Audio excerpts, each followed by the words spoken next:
Welcome to solid state Maharashtra state board. हम types of crystalline solid पढ़ रहे हैं। सबसे पहले हमने आयोनिक सॉलिड पढ़ा, उसके बाद हमने कोवेलेंट सॉलिड पढ़ा और बच्चों आज हम मॉलिक्यूलर सॉलिड पढ़ने वाले हैं। तो मॉलिक्यूलर सॉलिड की डेफिनेशन क्या है? It is a type of crystalline solid in which constituent particles are molecules. फिर से एक बात ध्यान से सुनिए, it is a type of crystalline solid in which constituent particles are molecules. तो बच्चों मॉलिक्यूलर सॉलिड ये कैसे बने हुए होते हैं? मॉलिक्यूल से बने हुए होते हैं। मॉलिक्यूलर सॉलिड में बहुत सारे मॉलिक्यूल्स मौजूद होते हैं। इसका पहले हम कुछ एग्जांपल्स देखेंगे। For example O2 oxygen. बच्चों आपको पता है कि रूम टेम्परेचर पर ऑक्सीजन ये गैस होती है, लेकिन हम इसको लिक्विड में कन्वर्ट कर सकते हैं। बताओ कैसे करेंगे ऑक्सीजन गैस को आप लिक्विड में कन्वर्ट? बोलिए, गर्म करेंगे या ठंडा करेंगे? यस, क्या करेंगे? ऑक्सीजन गैस को गर्म करेंगे, ठंडा करेंगे? Yes, very good. इसे आप क्या करेंगे? ठंडा करेंगे, इसको कूल करेंगे। तो ये काय में कन्वर्ट होगी? Oxygen liquid. अब आपको इसको सॉलिड में कन्वर्ट करना है। बताइए, लिक्विड ऑक्सीजन को आप गर्म करेंगे, ठंडा करेंगे? यस, ठंडा करेंगे। तो इसको और आप कूल करेंगे तो ये ऑक्सीजन ये काय में कन्वर्ट होगा? सॉलिड। बच्चों जब हम गैस को लिक्विड में कन्वर्ट करते हैं तो उस प्रोसेस को कहा जाता है लिक्विफिकेशन। क्या कहा जाता है? लिक्विफिकेशन। और जब हम लिक्विड को सॉलिड में कन्वर्ट करते हैं तो उस प्रोसेस को क्या कहा जाता है? सॉलिडिफिकेशन। तो यहाँ पर हमको पहले गैस का सॉलिडिफिकेशन करना पड़ेगा, उसी के बाद हम उसकी स्टडी कर पाएंगे। तो यहाँ पर बच्चों हम ऑक्सीजन जो कि सॉलिड स्टेट में है उसकी स्टडी करेंगे। ऐसे बहुत सारे एग्जाम्पल्स हम दे सकते हैं, जैसे कि क्लोरीन। ये भी नेचर में रूम टेम्परेचर पर गैस के स्टेट में मौजूद है। इसको आप पहले लिक्विफाई करेंगे और उसके बाद उसको आप सॉलिडिफाई करेंगे। CH4 मीथेन गैस आपको पता है। तो ये गैस को भी हम जो है सॉलिडिफाई करेंगे, पहले लिक्विफाई करेंगे और उसके बाद सॉलिडिफाई करेंगे। उसके बाद H2 हाइड्रोजन गैस, इसको भी लिक्विफाई करेंगे और उसके बाद सॉलिडिफाई करेंगे। CO2 ये भी गैस है, इसको पहले हम लिक्विफाई करेंगे और उसके बाद सॉलिडिफाई करेंगे। बहुत सारे एग्जांपल्स हैं। वाटर की भी हम यहाँ पर स्टडी कर सकते हैं। तो वाटर ये वेपर के स्टेट में भी हो सकता है, लिक्विड के स्टेट में भी हो सकता है और सॉलिड के स्टेट में भी हो सकता है, जैसे कि आइस। तो हम यहाँ पर H2 की कौन सी स्टेट में स्टडी करने वाले हैं? बताइए, वेपर की स्टेट में करेंगे, लिक्विड की स्टेट में करेंगे, क्या आइस के सॉलिड की स्टेट में करेंगे? यस, डेफिनेटली सॉलिड की स्टेट में करेंगे, और जिसको हम क्या बोल रहे हैं? आइस बोल रहे हैं। ठीक है, तो ये सारे एग्जांपल्स काय के बच्चों? मॉलिक्यूलर सॉलिड के हैं। तो बच्चों एक चीज तो यहाँ पर ये हमको पता चली कि मॉलिक्यूलर सॉलिड ये काय से बने होते हैं? मॉलिक्यूल से बने होते हैं। अब हम इसके कैरेक्टरिस्टिक्स पढ़ने वाले हैं।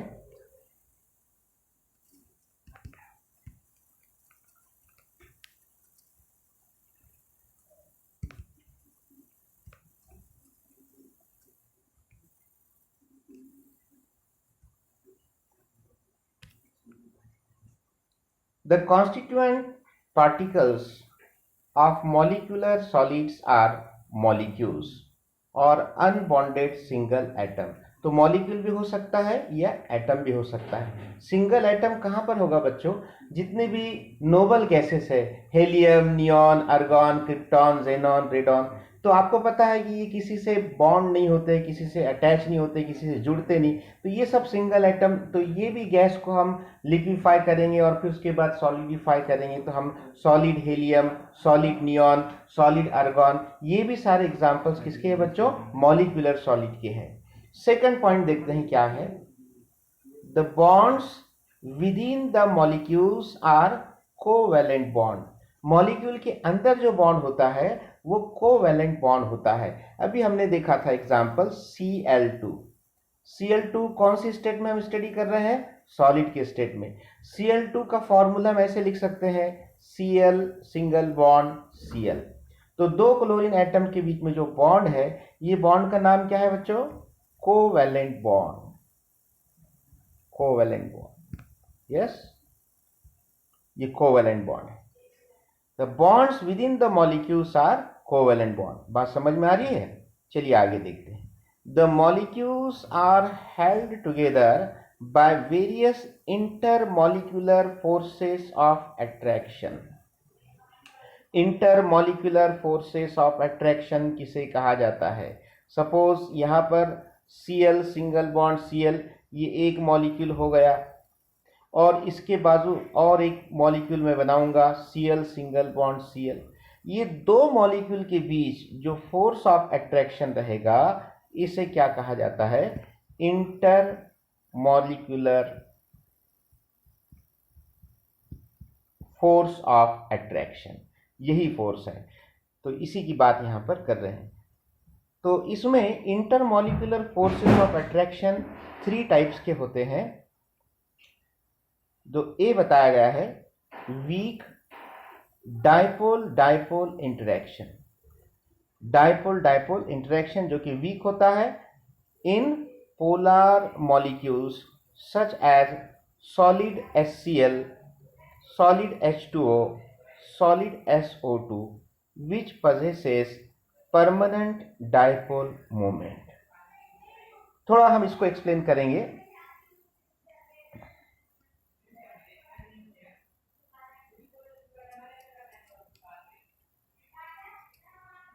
देखो बच्चों, कौन सी एग्जांपल लेना चाहेंगे हम? सपोज हम जो है HCl ले लेते हैं, ठीक है।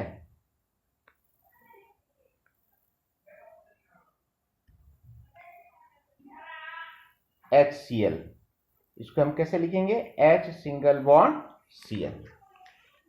बच्चों, ये जो मॉलिक्यूल है, ये मॉलिक्यूल पोलार है। H पर डेल्टा पॉजिटिव चार्ज है और Cl पर डेल्टा नेगेटिव चार्ज है। आप पूछेंगे बच्चों कि यहाँ पर ये पॉजिटिव और नेगेटिव चार्जेस क्यों है, इसका क्या कारण है? तो देखिए, आपका सवाल बहुत अच्छा है। यहाँ पर आपको मालूम होना चाहिए कि क्लोरीन और हाइड्रोजन, ये जो बॉन्ड है, दो डिफरेंट एटम्स के बीच में है। एक हाइड्रोजन है, दूसरा क्लोरीन है, और क्लोरीन की electronegativity as compared to hydrogen ज़्यादा है। What do you mean by electronegativity? The capacity of an bonded atom to attract the electron pairs of the bond towards itself, इसे कहा जाता है इलेक्ट्रोनेगेटिविटी। तो बच्चों, क्लोरीन की electronegativity as compared to hydrogen ज़्यादा है, और इसी के कारण ये बॉन्ड के दो इलेक्ट्रॉन्स ये किधर शिफ्ट हो जाएंगे? थोड़े से Cl की तरफ शिफ्ट हो जाएंगे।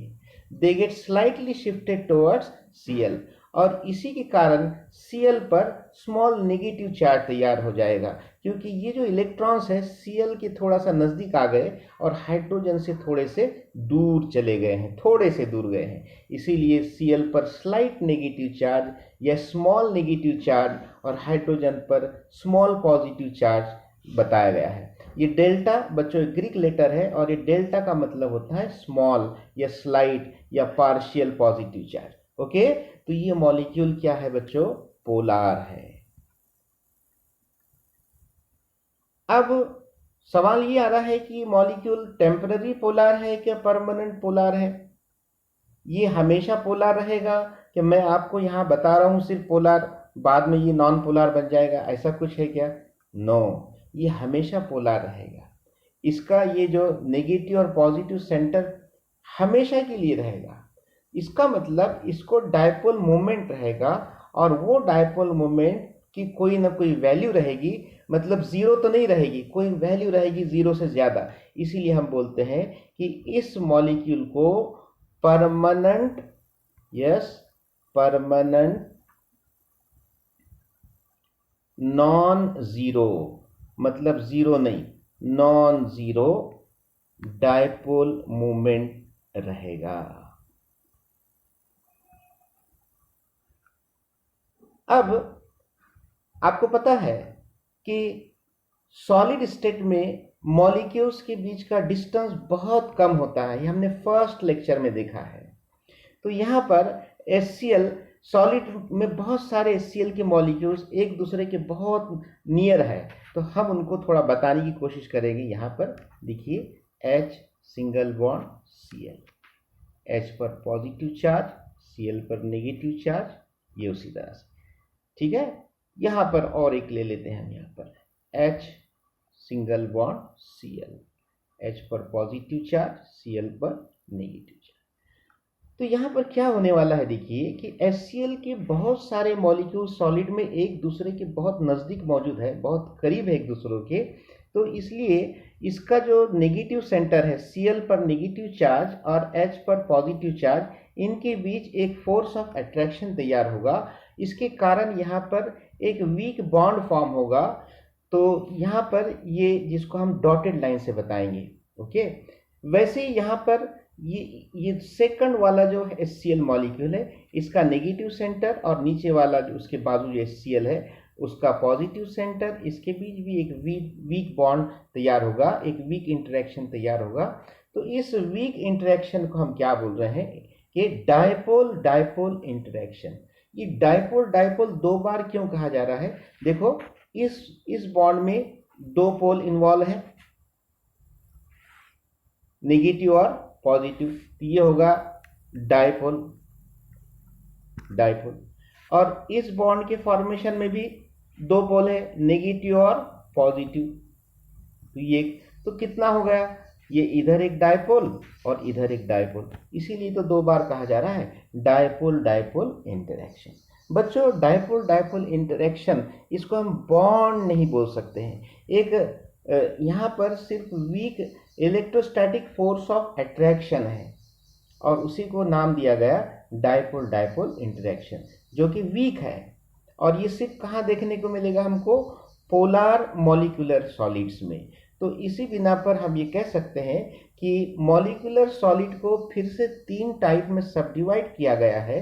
Polar molecular solid, number 2 non polar molecular solid, और number 3 hydrogen bonded molecular solid. तो फिलहाल हम ये क्या देख रहे हैं, पोलर मॉलिक्यूलर सॉलिड। इसके अदर एग्जांपल्स हम क्या दे सकते हैं, H2O, second next example SO2, ये सब जो है पोलर मॉलिक्यूलर सॉलिड्स हैं। अभी H2O ये दो जगह पे आएगा, हम नेक्स्ट उसमें भी देखने वाले इसको H2O को। उसके बाद सेकंड जो सब हेडिंग बी दी है, वेरी वीक, देखो point to be noted, very weak कहा गया है, वेरी वीक डिस्पर्शन और London forces in which molecule, in non-polar molecules such as solid CH4, solid H2. These forces are also involved in monoatomic solids like argon, neon. These substances are usually gases at room temperature. तो यहाँ पर हम बात करेंगे CH4।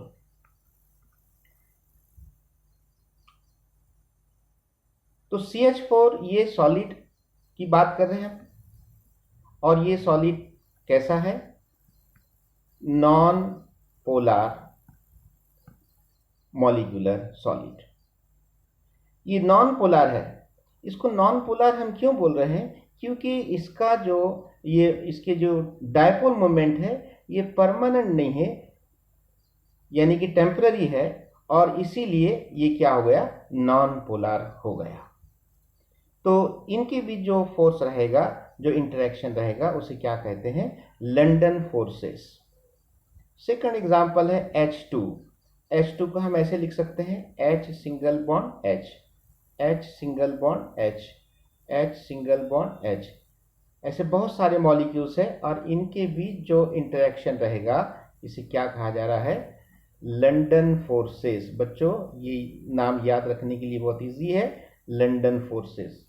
तो London forces और dipole dipole interaction, ये दोनों में स्ट्रॉन्ग कौन सा है और वीक कौन सा है, मतलब दोनों तो वीक ही है ओवरऑल, लेकिन दोनों में हम ये कंपैरेटिव देखेंगे। तो इसे वीक कहा गया है, इसे वीक कहा गया है। और लंडन फोर्सेस को क्या कहा गया, वेरी वीक।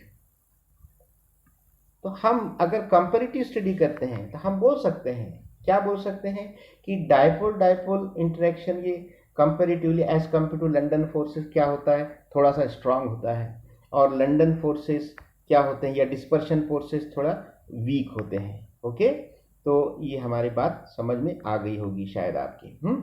और ये आपको कहाँ देखने को मिलेगा, CH4 मीथेन में, हाइड्रोजन में, और जितनी भी नोबल गैसेस है, हेलियम, नियॉन, आर्गन, क्रिप्टॉन, इसमें भी आपको ये देखने को मिलेगा। चलिए नेक्स्ट देखते हैं।